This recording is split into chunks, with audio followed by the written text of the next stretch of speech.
Everyone, সবাই কেমন আছেন? আমি আমার গুরুদেব ত্রিকালেশ্বর মহাদেবকে প্রণাম জানিয়ে আজকের মহাশিব পুরাণ শুরু করতে চলেছি। আপনারা জানাবেন আপনাদের কেমন লাগছে। Episode number 6। তো চলুন শুরু করা যাক। শ্রী পুরাণ পুরুষোত্তমায় নমঃ, শ্রী গণেশায় নমঃ।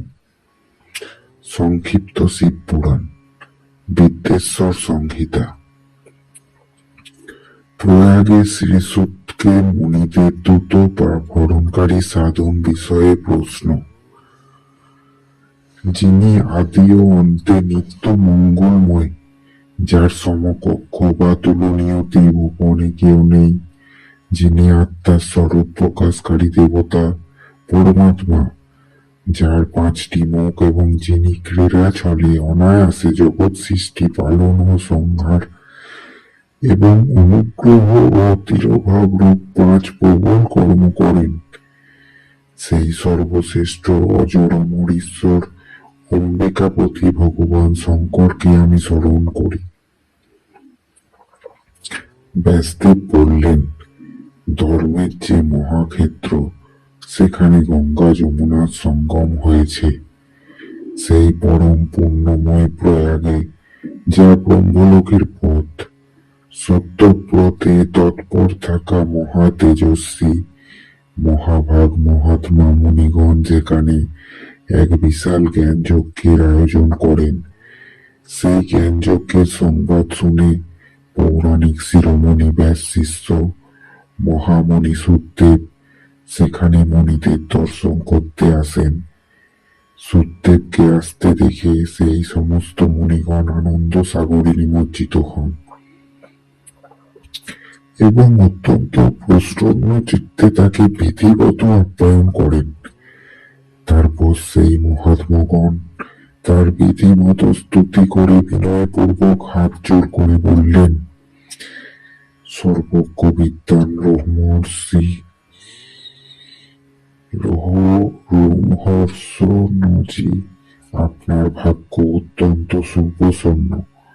তাই আপনি ব্যাসদেবের শ্রীমুখ থেকে প্রসন্নতাপূর্বক সমস্ত পুরাণবিদ্যা লাভ করেছেন। সেই জন্য আপনি আশ্চর্যরূপ বিনার ভাণ্ডার, ঠিক সেই রূপ যেমন রত্নাকর সমুদ্র মহাসার ভূত রত্নাদির আগার, ত্রিলোকের অতীত, বর্তমান ও ভবিষ্যৎ এবং আরো যা কিছু বস্তু আছে তা আপনার কাছে অজ্ঞাত নয়। আমাদের সৌভাগ্য যে আপনি এই যশ দর্শন করার জন্য এখানে পদার্পণ করেছেন এবং এই উপলক্ষে আমাদের আধ্যাত্মিক লাভও হবে, কারণ আপনার আগমন কখনো নিরর্থক হতে পারে না। আপনার আগেও আপনার নিকট মহাশুভ তত্ত্বের সম্পূর্ণ বর্ণনা শুনেছি আপনার কাছে, কিন্তু তাতে তৃপ্তি মেটেনি। সেটি বারংবার শুনতে ইচ্ছা হয়। শ্রেষ্ঠ বুদ্ধিমান সুখদেব, এখন আমাদের একটি কথাই শোনার আছে।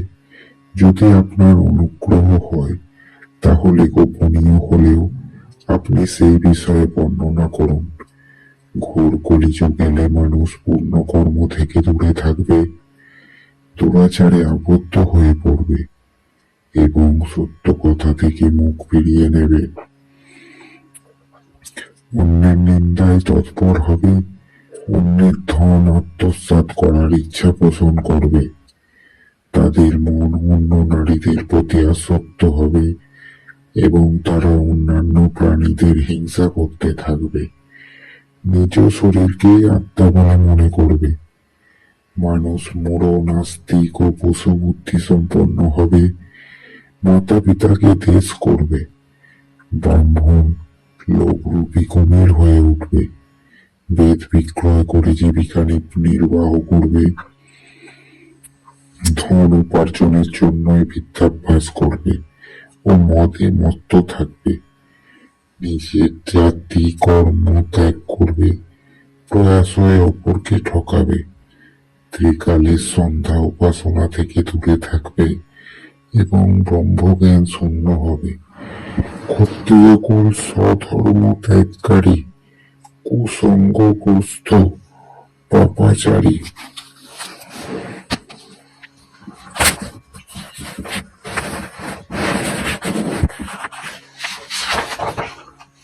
ও ব্যভিচারী হবে। তাদের মধ্যে শৌচ বীর্যের অভাব হবে। কুৎসিত চৌর্য কর্মের দ্বারা তারা জীবিকা নির্বাহ করবে।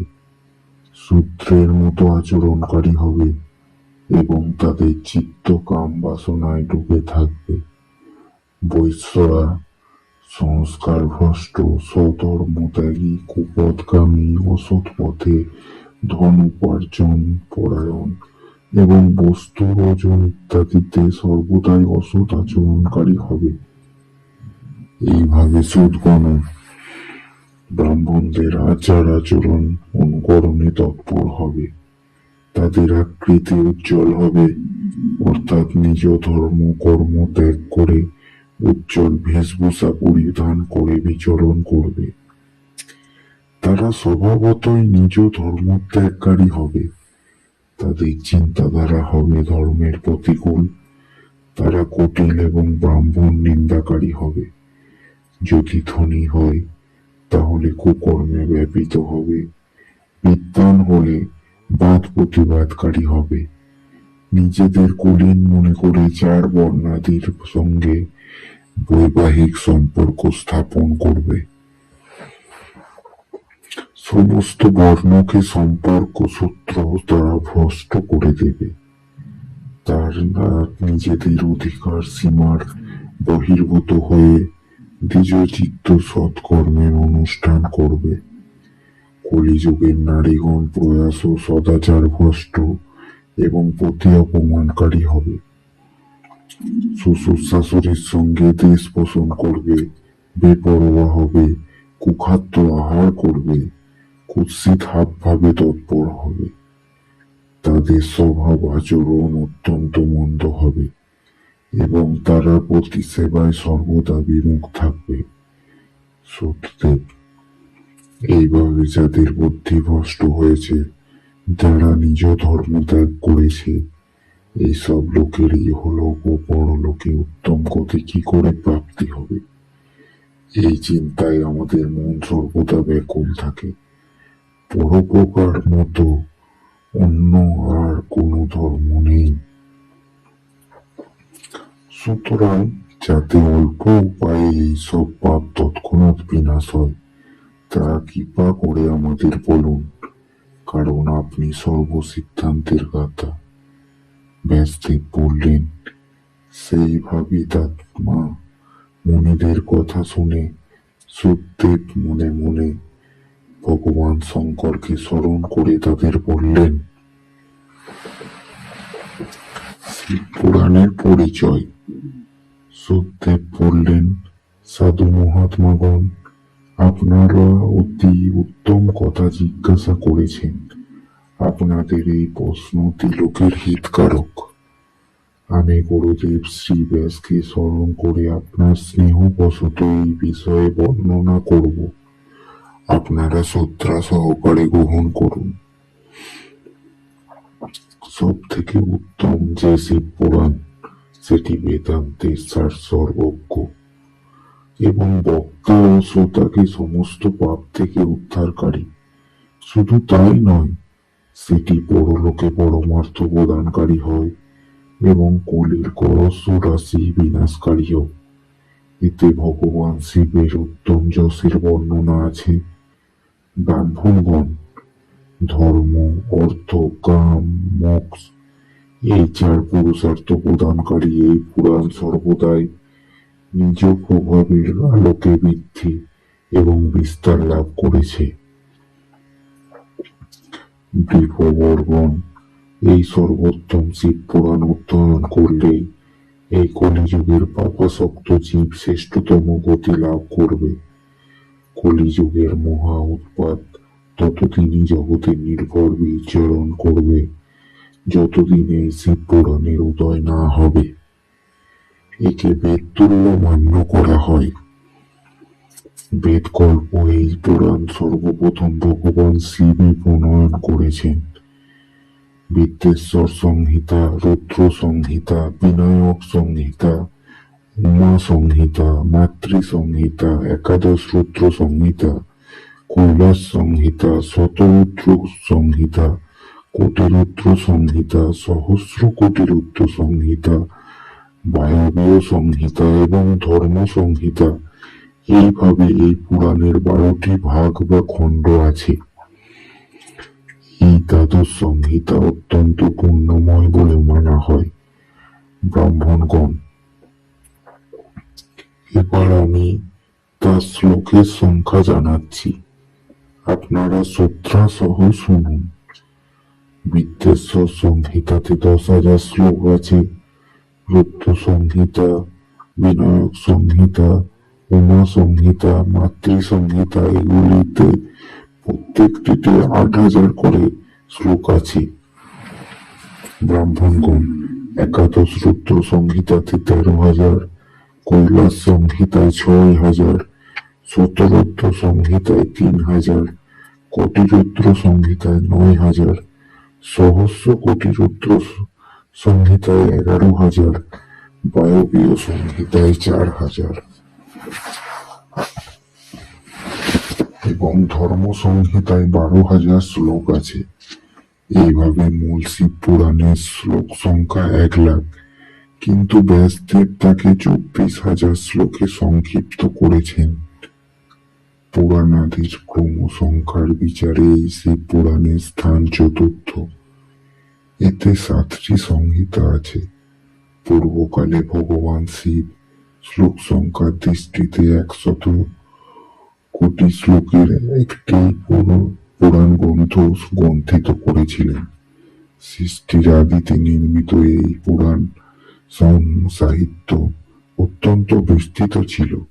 তারপর দ্রাপর ইত্যাদি দ্বৈপায়ন প্রমুখ মহর্ষিগণ যখন পুরাণকে 18 ভাগে বিভক্ত করেন, সেই সময় সম্পূর্ণ পুরাণের সংক্ষিপ্ত স্বরূপ শুধু 4,00,000 শ্লোকে সীমিত করা হয় এবং শিব পুরাণকে 24,000 শ্লোকে প্রতিপাদন করা হয়।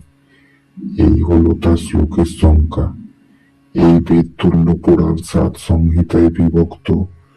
এর প্রথম সংহিতার নাম বিদ্যেশ্বর সংহিতা, দ্বিতীয় রুদ্র সংহিতা বলে জানতে হবে, তৃতীয়ের নাম শতরুদ্র সংহিতা, চতুর্থ কোটিরুদ্র সংহিতা, পঞ্চম উমা সংহিতা, ষষ্ঠ কৈলাস সংহিতা এবং সপ্তমের নাম বায়বীয় সংহিতা।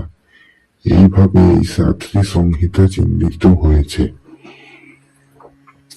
এই 7 সংহিতা দ্বারা যুক্ত দিব্য শিব পুরাণ বেদের তুল্য প্রমাণিক এবং সব থেকে উৎকৃষ্ট গতি প্রদানকারী।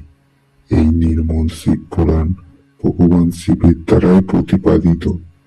একে শিবসর শিরোমণি ভগবান ব্যাস সংক্ষেপে সংকলিত করেছেন। এটি সমস্ত জীব সম্প্রদায়ের উপকারক, ত্রিতাপ নাশকারী, তুলনা রহিত এবং সৎপুরুষদের কল্যাণ প্রদানকারী। এতে বেদান্ত, বিজ্ঞানময় প্রদান ও নিষ্কপট ধর্মের প্রতিপাদন করা হয়েছে। এই পুরাণ ঈর্ষা রহিত, অন্তর্করণ যুক্ত, বিদ্বানদের জ্ঞাতব্য বস্তু। এতে শ্রেষ্ঠ মন্ত্রসমূহের সংকলন আছে এবং ধর্ম, অর্থ, কাম এই ত্রিবর্গ প্রাপ্তির সাধনারও বর্ণনা আছে। এই উত্তম শিব পুরাণের সমস্ত পুরাণের মধ্যে শ্রেষ্ঠ। বেদ বেদান্তে বৈদ্যরূপে প্রকাশিত পরম বস্তু পরমাত্মার মহিমা এতে গীত হচ্ছে। যিনি অত্যন্ত শুদ্ধ সহকারে এটি পাঠ করেন ও শোনেন, তিনি ভগবান শিবের প্রিয় হয়ে পরম গতি লাভ করেন। ওম নমো পার্বতী পতয়ে, হর হর মহাদেব। আজ এই পর্যন্তই। আপনারা শুনুন, কেমন লাগছে বলবেন। এই প্রথম আমি ইউটিউবে বেঙ্গলিতে শিব পুরাণ শোনাচ্ছি আপনাদের। এটি আমি আপনাদের সংক্ষিপ্ত শিব পুরাণ গীতা প্রেস গোরখপুর এই বইটি থেকে শোনাচ্ছি। কেমন লাগছে বলবেন। লাইক কমেন্ট শেয়ার সাবস্ক্রাইব করুন, কমেন্টে জানান। আপনারা চাইলে আমার সঙ্গে কমেন্টে কথা বলতে পারেন, আমি সবার কমেন্টে রিপ্লাই করব। ধন্যবাদ।